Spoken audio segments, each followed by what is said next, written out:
Welcome. I am Robert Rogers, the founder of Parkinson's Recovery in 2004. We're talking 20 years ago. I am honored to have an esteemed guest today, Lilian Sjøberg, who is an individual who has authored a book, Interviews with People with Parkinson's. So you can guess why it is that she's a guest on our exchange today. Lilian has a master's degree in biology. She is also a certified coach and therapist. I was privileged to have her as a guest a number of years ago, and I can report with great enthusiasm that a number of individuals have connected with her, have been able to benefit from her programs and from her individual consultations and group consultations, and have reported spectacular results. So I'm pleased and honored to be able to have her as a guest today. So Lilian, thank you so much for taking the time to be a guest today on the program. I'm honored to be here. It's exciting to share this news about my book with you. Tell us all just a little bit about yourself. Yeah, as you can hear, I'm not from America and I'm on my second language and I'm from Denmark. Denmark is this tiny country between Germany and Sweden.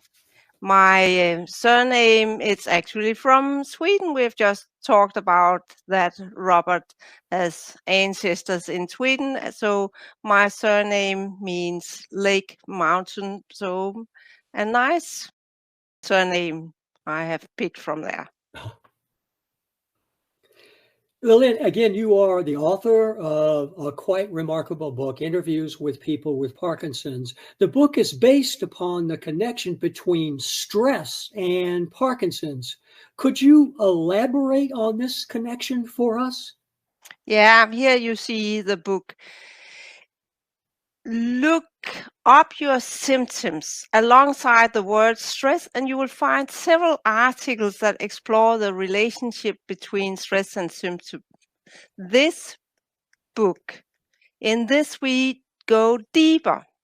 All people with Parkinson's know that symptoms vary, and some have noticed in which symptoms they are worse.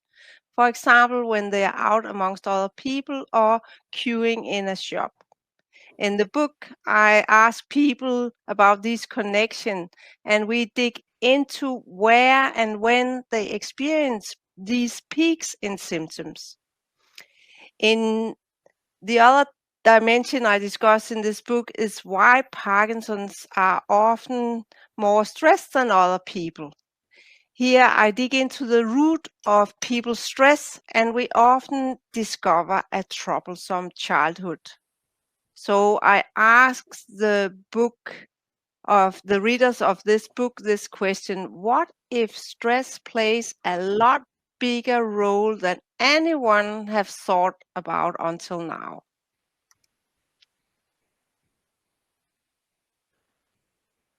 Lilian, what's the most common misconception about Parkinson's that your book challenges? When people visit a neurologist, they are often told that they cannot become better. They are informed that it's a chronic disease and they will continue to spiral downwards. Number one, no person on earth can live with that future, as this lack of future in itself worsens their condition. It has been proven thousands of times that hope is crucial, and we call it the placebo effect. And here the nocebo effect plays a significant role. If you take hope away from people, they slowly become worse. Number two, if you look around the globe, there are individuals who do not fulfill that doom and gloom prediction. What I have done is to find some of these people and examine their stories on various web pages. I've taken a very analytical approach. What did they do and what did they think? While This is not a statistical research. It demonstrates that it's indeed possible to get better. Maybe not for everyone, but for some. And that's very interesting. What are these individuals doing? I have been studying this for the past 8 years, and with this new way of thinking about your health, you can turn things around, forget your diagnosis, and focus on reducing your stress. So, to get nerdy about this perspective, that is the key in this book. Your book features interviews. Why this particular format, and what makes these stories so compelling? I worked on this book with 15 amazing people with Parkinson, and my role is simply to ask the question, we are picking up from where science stopped. With techniques similar to those of an anthropologist, I use in-depth interviews and people share their perspectives on stress. In the absence of statistics, we turn to real-life experience of people. Their stories on how stress connects to their symptoms will resonate deeply with you. That's the feedback I get over and over from people reading the book. Right now, people need to create their own beliefs and insights. For example, yes, my symptoms get worse when I'm stressed, like when I'm around others, when I'm feeling nervous, or I'm embarrassed. But when I'm on vacation, it's like my symptoms fade away. Each of these interviews are filled with powerful examples. People truly understand why they feel stress and how it impacts their symptoms.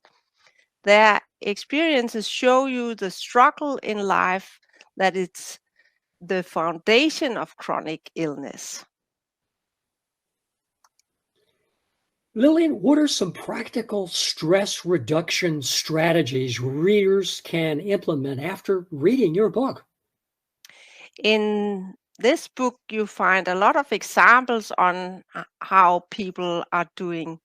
But one general tip is being mindful in whatever you do.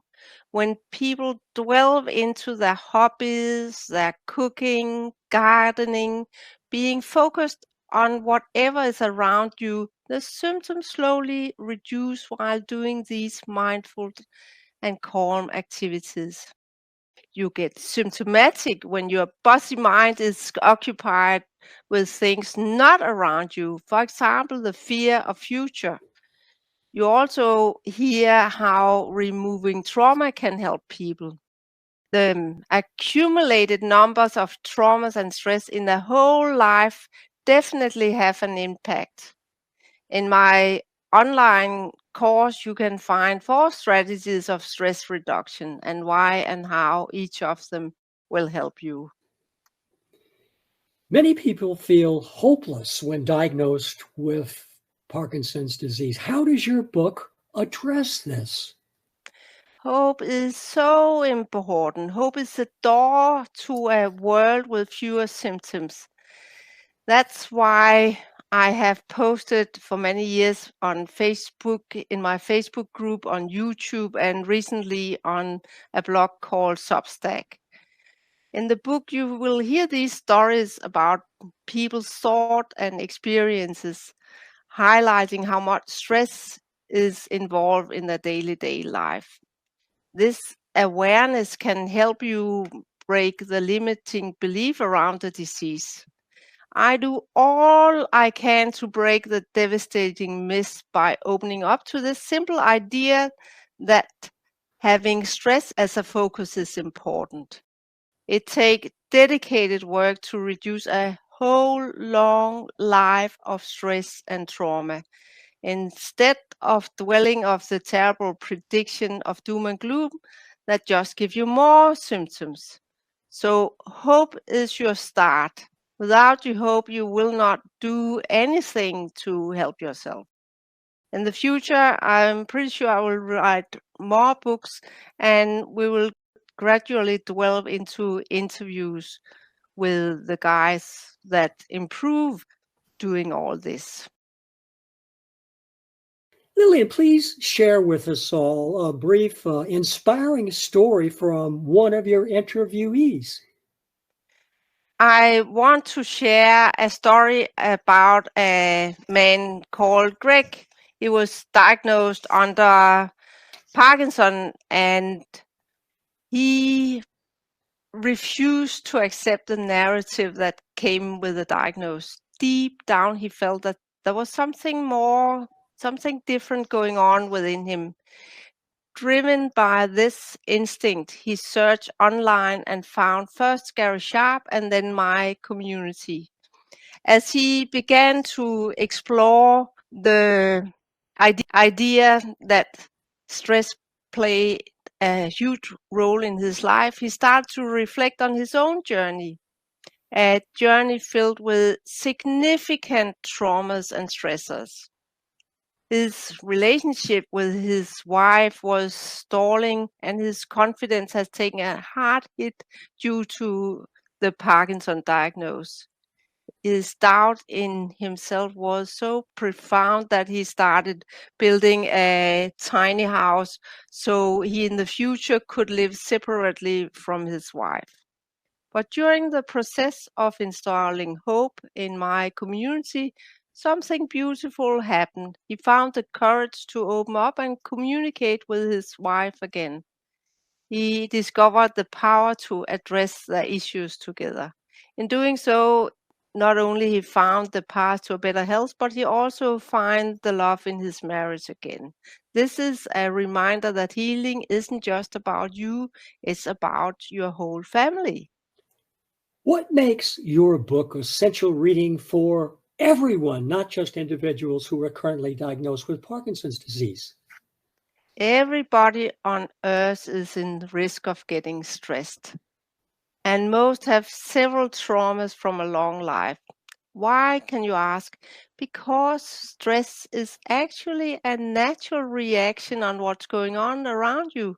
So, by broadening this perspective that stress has a big impact, not only on the mental side, but also the physical side.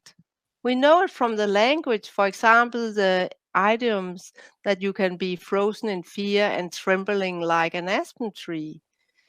We react with full blowing mammal instincts, and that's what's caused you a lot of symptoms. So that's why everybody on earth should read this book, at least if you are about 40 or so. Parkinson is just one in many examples on how stress can manifest itself in physical symptoms. So many individuals currently experiencing Parkinson's symptoms feel isolated. How does your book foster a sense of community and shared experience? People with Parkinson often feel incredible alone as it affects only 1 in 1,000 people. Imagine living in a small village and being the only one with Parkinson. That isolation can be overwhelming. But there's another dimension of this, and it is that the guys that have this more natural view and believe that they can improve their condition and slow down the disease progression, they feel even more isolated. Now you're just not 1 in 1,000, you could be 1 in 10,000. And to find other people with the same opinions about this natural way of thinking on health, you might need to live in a very big city. So every Sunday, I gather people in my community, and together we explore relevant questions around stress reduction. This fosters a sense of connection and understanding, helping the participants to realize that they are not alone in their thoughts and beliefs. And again, reading this book, you will discover that you are part of a larger group that embraces this natural way of looking at disease. You are one among many that all strive for better health and hope. This sense of community is vital, reminding people that they're not alone on this journey, but a big group seeking knowledge and understanding and learning from each other. Individuals listening to this quite remarkable interview with you, Lilian, may be living in Toronto, Canada, Hawaii, USA, Washington State, China, Russia, you name it. But you are in Denmark. So how can individuals connect in with you and your programs? Oh, yeah. See here, working together with Gary Sharp, we have not only this community, we have website, we have these social media, and I have, together with Gary Sharp, developed several courses. So you can buy some of the courses, but you can also join one of the live courses. For example, now I have a huge 20 weeks long course that's all about changing your viewpoint so you understand how your body is working in this more biological perspective and how you can become more and more stress-free. So I actually hope that there are some people that dare to take this book to their Parkinson's group so it can be discussed, even it can be challenging the current belief. But trust me, in the 8 years I've working with this, it's actually opening a lot more up. So what's needed is that we need this private knowledge that everybody know that their symptoms are stress related. We need to tell it out and start talking about it so it can be common knowledge. So also your spouse and family knows about this stress connection. I sense a lot bigger openness than 5 years ago when I started posting about this. And not to forget, science is actually backing this stress relation up. They have figured out that boxing is good, dancing is good, that biking is good, qigong is good. They even have found the stress relation recently. So they just need to look at the bigger picture. They need to look at the bigger picture. That's what I have done, looking at the bigger picture as a biologist, and Gary Sharp has done the same with his scientific way of looking on his own symptoms as a person with Parkinson's. So that's a whole new way of looking and health. So it's time to release this knowledge to the book.